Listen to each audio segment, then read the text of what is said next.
네, 이 책의 영어 원 제목은요, Advice for Future Causes and for Those Who Love Them 라는 책인데요. 간단히 우리말로 옮기면 미래의 시신과 주변 사람들을 위한 조언이라는 책이에요. 28쪽에서 저자가 이렇게 얘기하거든요. 이 책은 당신 자신의 죽음은 물론이요, 당신과 가까운 사람들의 죽음을 준비하기 위한 책이다. 네. 저자가 완화의료 간호사로 일하면서 오랫동안 임종 환자를 돌본 경험과 주변 지인들의 죽음을 지켜보면서 겪은 일화, 그리고 전 세계 다양한 문화와 전통, 문학 작품 등에서 찾은 죽음의 일화를 버무려 죽음을 아주 총체적으로 준비하도록 돕는 책입니다. 일반적으로 책은 특정 독자층을 대상으로 출판되죠. 아동서나 청소년물, 자기개발을 원하는 성인층, 미용에 관심이 많은 젊은 여성, 또는 특수 분야의 전문가 집단 등 그 대상이 한정되어 있어요. 그런데 이 책은 전 인류를 대상으로 출판됐어요. 죽지 않는 사람은 없으니까요. 그런데도 다들 영원히 살 것처럼 죽음의 문제를 회피하거나 무시하죠. 그러다가 막상 닥쳤을 때 너무 당황해서 본인과 주변 사람들까지 너무나 힘들어지게 돼요. 그래서 제가 이 책을 소개하는 이유는 살면서 이따금 죽음의 문제를 생각하고 적절히 준비했으면 싶기 때문이에요. 죽음을 미리 그려보고 또 대비한다면 좀 더 의연하고 당당하게 맞이할 수 있지 않을까요? 네, 셀리 티세일은 작가가 되기로 결심하면서 고정 수입을 얻기 위해 간호사 일을 시작했어요. 30년이 지난 지금도 글을 쓰면서 완화 의료팀 간호사로 여전히 활동하고 있습니다. 삶과 죽음에 얽힌 다양한 이야기를 중심으로 지금까지 8권의 책을 출간했어요. 글발이 워낙 뛰어나서 푸시카트 문학상, 제임스 디 펠런 문학상 등을 수상했어요. 그래서 이 작가의 작품은 하퍼스나 뉴요커, 뉴욕타임스 등 유수의 잡지에 널리 소개되었습니다. 이분은 또 불교를 가르치고 수행하는 일도 해서 책 전반에 불교 어휘나 가르침이 이따금 나오더라고요. 그렇다고 종교적 색채가 짙은 책은 전혀 아니고요. 단순히 완화 의료 간호사로서가 아니라 애초에 문학성이 뛰어난 작가로서 죽음에 대한 이야기를 이렇게 이 책에서 실감나게 들려줘요. 그래서 그런지 죽음이라는 아주 묵직한 주제를 명쾌하게 전달하면서도 소설처럼 재미있게 서술하고 있어요. 그래서 이 책은 뉴욕타임스 평론가들이 선정한 2018년 올해의 책에 선정되기도 했어요. 네. 이 책은 총 12장과 부록으로 구성되어 있거든요. 어떤 책은 목차만 봐도 책 내용이 어떤지 훤히 보일 때가 있어요. 이 책이 그런데요. 처음 3장 부분 챕터를 보면 위험한 상황, 저항, 좋은 죽음이라는 제목으로 연결되고 4장부터 9장까지는 의사소통에서 마지막 몇 달, 마지막 순간까지로 이어지고요. 그리고 10장, 11, 12장은 시신과 애도, 기쁨이라는 제목의 장으로 연결되고 마지막에서 부록이 나오는데요. 저는 이 책을 크게 4파트로 나눠봤어요. 장별로 묶어서. 처음 1장에서 3장까지는 죽음이란 도대체 무엇인가? 특히 좋은 죽음은 무엇인가와 관련된 저자의 통찰을 제시하고 있어요. 그리고 4장에서 9장까지는 죽음을 어떻게 맞이할 것인지, 특히 그 좋은 죽음을 맞이하려면 당사자와 가족, 또 주변 사람들이 어떻게 해야 하는지 가이드라인을 제시해요. 마지막 순간까지, 마지막 몇 달에서 마지막 순간까지 아주 시기별로 굉장히 구체적으로 제시해요. 그리고 10장에서 12장까지는 죽음 이후엔 어떻게 해야 하는지 알려주거든요. 시신을 처리하는 다양한 방법, 그리고 뒤에 남겨진 사람들의 이야기를 소개하고 있어요. 그리고 마지막 부록편에서는 죽음 계획서 준비하기, 사전 연명의료 의향서, 장기와 조직 기증, 조력사 등의 해서 유용한 정보를 제시하고 있습니다. 번역하면서 정말 모든 문장이 다 가슴에 새기고 싶을 만큼 감동적이고 심오한 내용이었어요. 그런데 이 자리에서 뭐 다 소개할 수는 없어 몇 군데만 좀 짚어볼게요. 2장의 저항편에서 저자는 그 엘리자베스 퀴블로 로스가 시한부 환자들을 인터뷰하며 파악한 대응 기제를 소개하거든요. 바로 그 5가지 단계로 알려져 있는데 부정, 분노, 협상, 우울, 수용이에요. 이거는 상실의 아픔을 겪은 사람들이 거치는 감정 상태로 잘못 알려져서 흔히 애도의 5단계라고 불리고 있는데 사실은 애도하는 사람이 아니라 죽어가는 사람이 거치는 감정 상태거든요. 어떤 그 시한부 판정을 받고서 환자는 일단 첫 반응이 아니야, 아닐 거야. 의사가 했을 거야 라면서 병원을 여러 군데를 다니면서 그 진단이 맞는지 확인하죠. 그러면서 막 부정을 하다가 나한테 왜 이런 몹쓸 병이, 나처럼 선하고 착하고 성실하게 살아온 사람한테 이런 몹쓸 병이 하면서 분노를 느끼기도 하죠. 그러다가 타협을 시도해요. 뭐 우리 아이가 대학에 들어갈 때까지만 살아있게 해주세요. 뭐 우리 딸아이가 결혼할 때까지는 살아있을 수 있게 해달라고 하는 식으로 여러 가지 협상을 시도해요. 또 더 지나면 또 뭐 이 모든 게 다 부질없어 라면서 엄청난 상실감에 빠지거나 우울증에 빠지기도 하고요. 또 그 단계를 거쳐서 결국엔 자신의 운명을 담담하게 받아들이고 수용하는 감정을 드러내기도 해요. 이런 감정이 순차적으로 나타나기도 하지만 때로는 이게 뒤죽박죽 섞여서 동시에 존재하기도 하고요.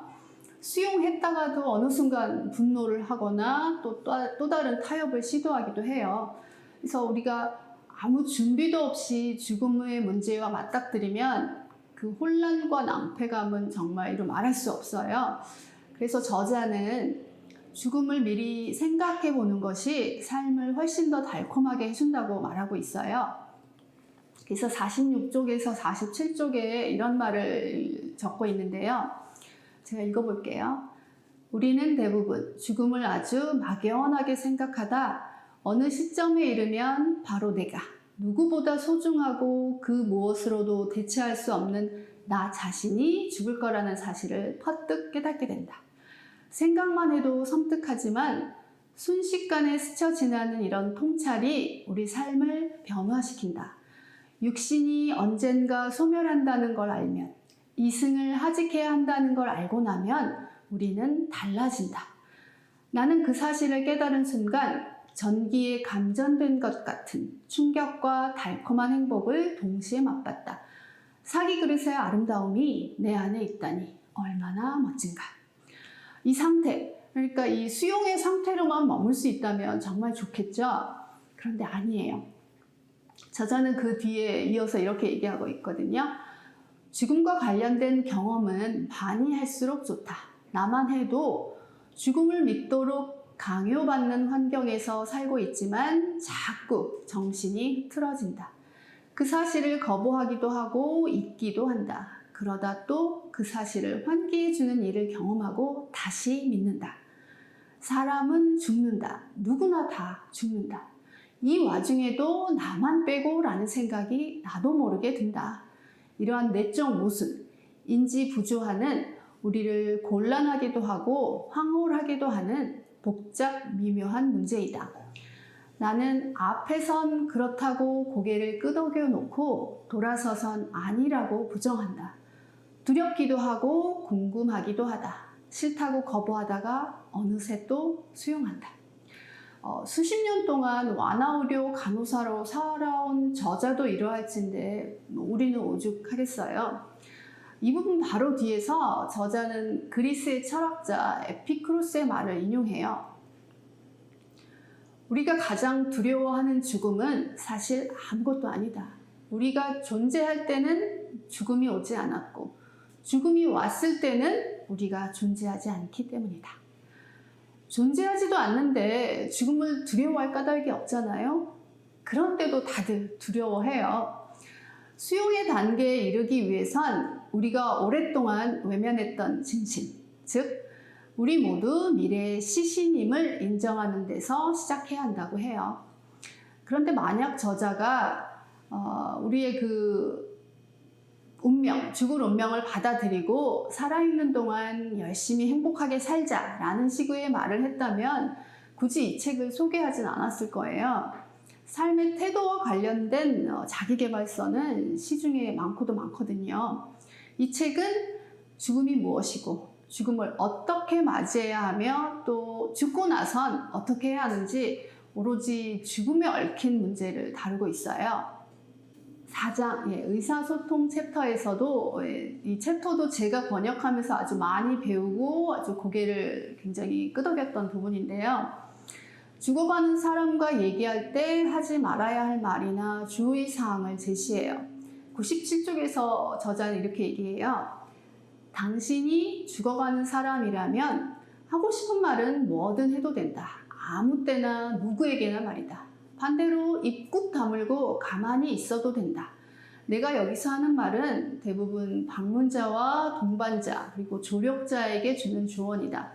아픈 환자를 방문했을 때 혹은 간병하고 있는 사람에게 전하는 조언이에요. 가령 이제 환자가 3개월 시한부 판정을 받고 막 어렵사리 마음의 준비를 하고 있다고 해요. 수용의 단계에 이르렀어요. 그런 사람에게 찾아와서 넌 곧 나을 거야. 금세 털고 일어날 거야. 치료 잘 받아. 라는 식으로 얘기한다거나 반대로 아주 삶의 의지와 희망을 품고 어떻게든 이겨내려고 하는 이 환자에게 현실을 받아들여. 우리 엄마도 같은 진단을 받았는데 3개월 만에 돌아가셨어. 라는 식으로 얘기하면 그야말로 염장을 지르는 거죠. 또 사랑하는 사람을 두고 떠나는 마음이 정말 갈갈이 찢어지고 있는 환자한테 날 떠나지 마. 날 두고 어떻게 떠날 수가 있어. 나 혼자 남으면 어쩌라고. 이런 식으로 대한다. 하소연을 늘어놓는다면 죽어가는 환자 입장에선 정말 본인도 힘든데 남은 사람까지 신경 쓸 여력이 없거든요. 그렇게 하소연을 하는 환자한테, 간병하는 사람한테는 저 같으면 그럼 같이 가든가 라는 식으로 좀 반박하고 싶은 마음이 들 것 같기도 해요. 우리가 앞서 언급해드렸던 그 5가지 감정 상태 있잖아요.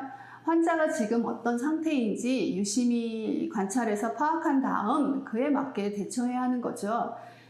그래서 저자는 113쪽에서 이렇게 얘기해요. 그들은 매 순간 죽어라 노력하고 있다. 당신도. 여기서 말하는 당신은 방문자와 동반자, 간병하는 사람들이겠죠. 당신들도 그래야 한다라고 조언하고 있어요. 네, 6장에서는 이제 환자를 누가, 어디에서 어떻게 간병할지에 대한 이야기가 나오는데요. 개인적으로 몇 년 전에 친척 어르신이 뇌출혈로 갑자기 쓰러지셨어요.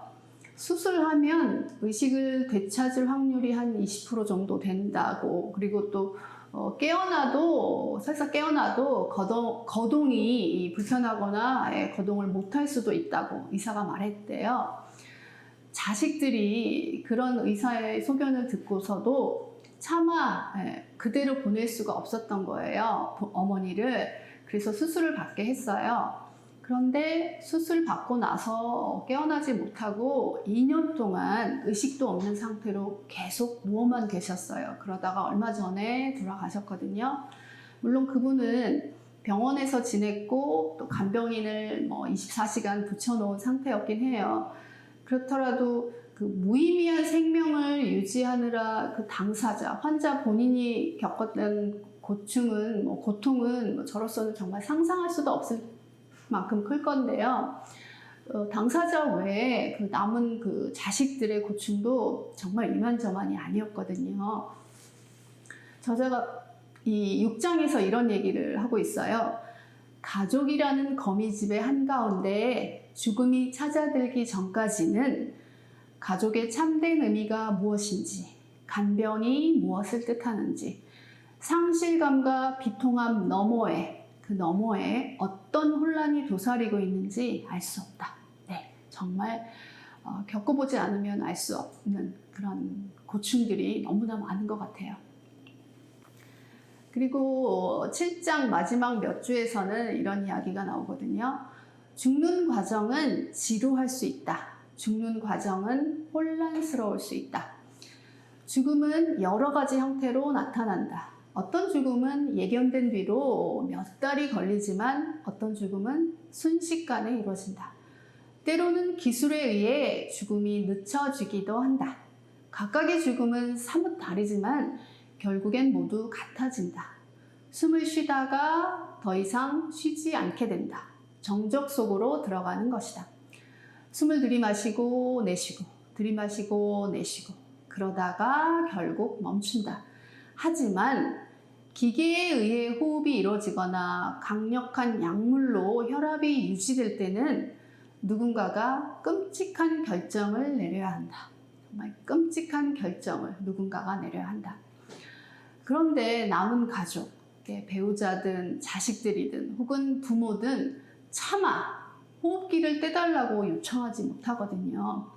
그래서 우리가 미리 죽음 계획서와 사전 연명 의료 의향서를 준비해 둬야 하는 거죠.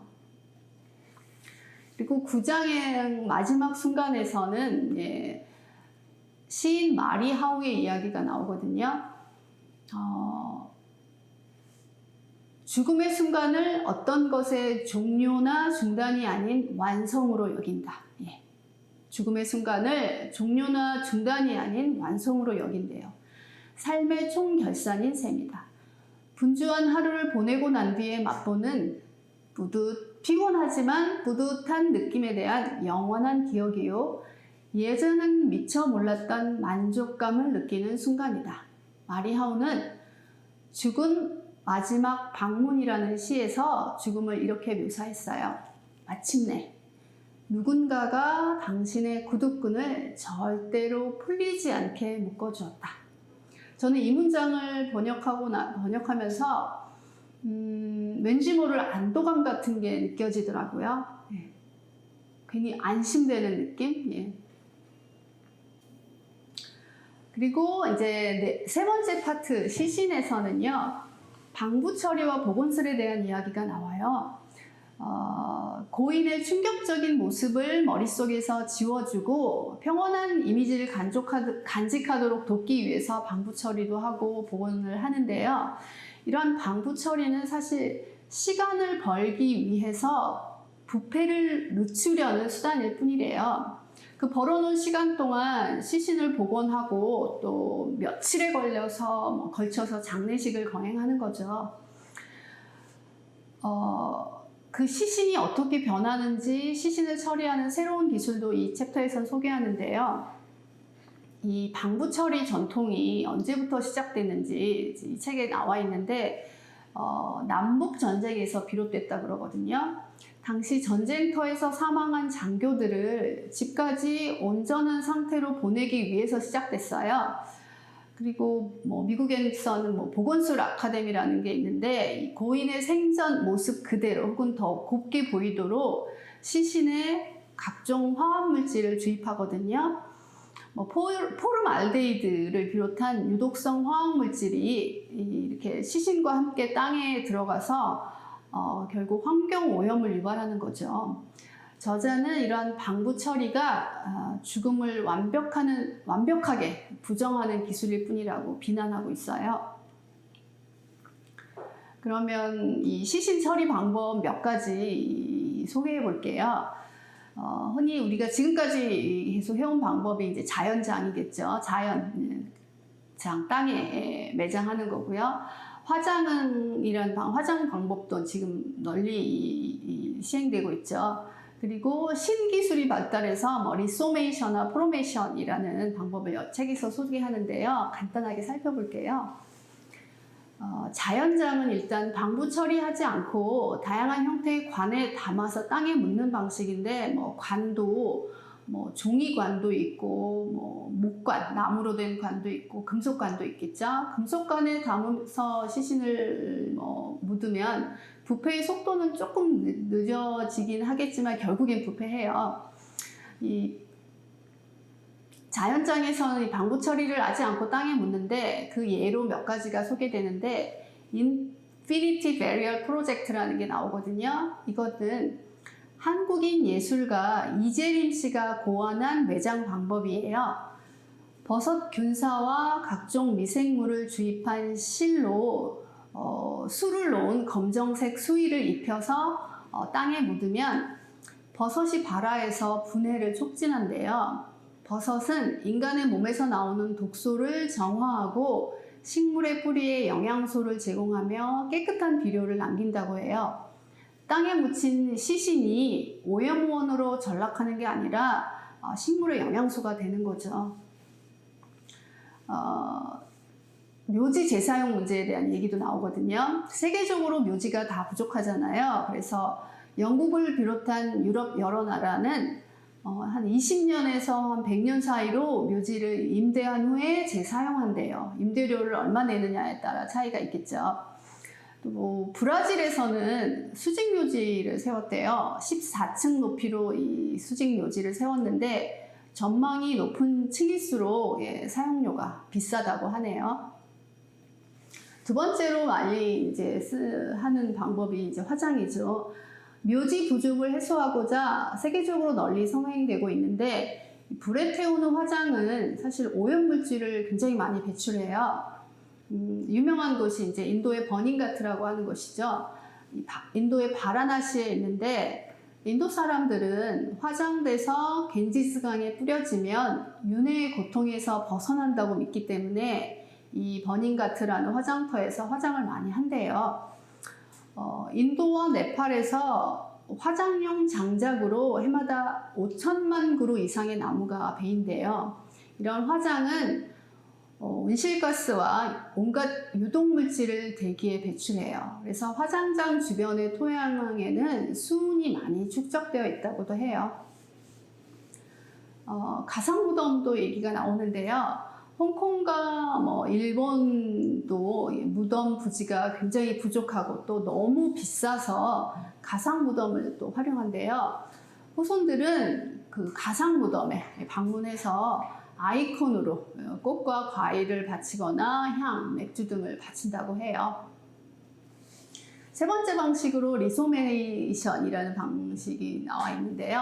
이 리소메이션은 리소머라는 그리스어에서 유래된 말로 몸의 부활을 뜻한대요. 시신을 불로 태우는 대신에 물과 수산화칼륨 용액에 담가 176도씨의 온도로 가열하면 몇 시간 만에 살과 조직은 모두 녹아내리고 푸석푸석한 뼈만 남는데요. 화장보다 훨씬 깨끗하고 연료도 적게 사용하고 수은 스승기도 배출되지 않아서 친환경 화장이나 바이오 화장이라고도 한대요. 그런데 이 액체에 녹아든 우리 몸이 그대로 하수도에 버려지거나 깨끗해서 농업 용수로도 활용된다고 하는데요. 썩 내키지는 않는 것 같아요. 그리고 마지막으로 프로메션이라는 방법이 소개되는데요. 이거는 시신을 영하 196도씨의 극저온으로 동결 건조해서 크리스탈로 바꾼대요. 한 70kg 정도 나가는 시신을 이 프로메션 처리를 하면 20kg의 크리스탈로 바뀐다고 하거든요. 이를 생분해성 용기에 담아 땅에 묻으면 몇 달 만에 흙으로 분해된대요. 역시 이것도 친환경 화장이죠. 저는 저한테 어떤 선택권이 있다면 마지막 이 프로메션 방법을 하고 싶다는 마음이 살짝 들더라고요. 그리고 마지막 파트에서 이제 부록이 나오는데 죽음 계획서 준비하기, 사전 연명의료 의향서, 장기와 조직 기준, 조력사 등 아주 유용한 정보를 자세하게 제시하고 있습니다. 사실 작업하는 3개월 내내 머릿속에서 죽음이란 단어가 떠나질 않아서 되게 힘들었거든요. 저자는 이 책에서 전 세계 다양한 문화와 전통, 문학 작품 등에 나오는 온갖 죽음의 일화를 소개해요. 그런데 이렇게 인용문과 참고문헌이 많은 작품은 번역하기가 무척 까다롭거든요. 뭐 키케로나 몽테뉴 같은 그 철학자가 죽음과 관련해서 했던 뭐 말이나 라이너 마리아 릴케 같은 현대 시인은 물론이요, 고바야시 이시사 같은 에도 시대 시인이 남긴 단시, 또 시다르타에 얽힌 일화나 일본의 도겐 선사 등이 남긴 말이 정말 수시로 등장해요. 이런 인용문은 보통 아무 맥락 없이 한두 줄만 나오기 때문에 일일이 찾아보고 무슨 의도로 그 말을 했는지 정확하게 파악해야 하거든요. 그래서 책에선 한두 줄로 인용된 문장을 옮기기 위해서 정말 온갖 자료를 뒤지느라 몇 시간씩 헤매곤 했습니다. 또 이 책에서는 임상과 관련된 의학 용어도 많이 나와요. 내용이 아무리 좋아도 전문 용어에서 삐끗하면 욕을 많이 먹거든요. 그래서 정확한 정보를 드리기 위해서 의학 서적과 용어집, 관련 자료를 많이 찾아봤어요. 제가 이 작품 하기 전에도 다발성 경화증을 앓는 환자의 투병기를 옮겼어요. 그리고 이 작품 이후에 다음으로는 또 완화의료 전문의, 이번에는 간호사가 아니라 전문의가 삶과 죽음의 문제를 다룬 조언서를 작업했거든요. 거의 한 1년 가까이 죽음에 대한 이야기나 투병기에 대한 책만 옮겼더니 한동안 좀 마음이 우울하더라고요. 그래서 죽음에 관한 책은 계속 거절하고 있습니다. 멋모르고 당하면 우왕좌왕하면서 제대로 대처하기 어렵습니다. 이 책을 참고서 삼아 자신과 주변 사람들의 죽음을 미리 준비하시기 바랍니다. 독서 모임 등에서 이 책을 읽고 토론하고 또 유언장을 미리 작성해 보는 등 죽음을 미리 준비하는 분이 많다고 들었어요. 저의 친정 부모님도 저의 제안에 따라서 사전 연명의료 의향서를 작성하셨어요. 시어머니는 이미 몇 년 전에 작성하셨고요. 그때 친척 어르신과 자식들이 2년 동안 고생하는 모습을 보면서 바로 하신 거죠. 세상에 나온 순서대로 가지 않을 수도 있지만 순리대로 흘러간다면 어른들이 저보다 먼저 죽는 상황에 처하실 거잖아요. 그런 상황에서 당사자의 의향을 최대한 반영하여 대처할 수 있을 것 같아 걱정과 부담을 한결 덜어낸 것 같아요. 이 책은 저뿐만 아니라 누구에게든 죽음을 막연히 두려워하거나 회피하지 않고 의연하게 대처하는 데 필요한 참고서가 되지 않을까 생각합니다.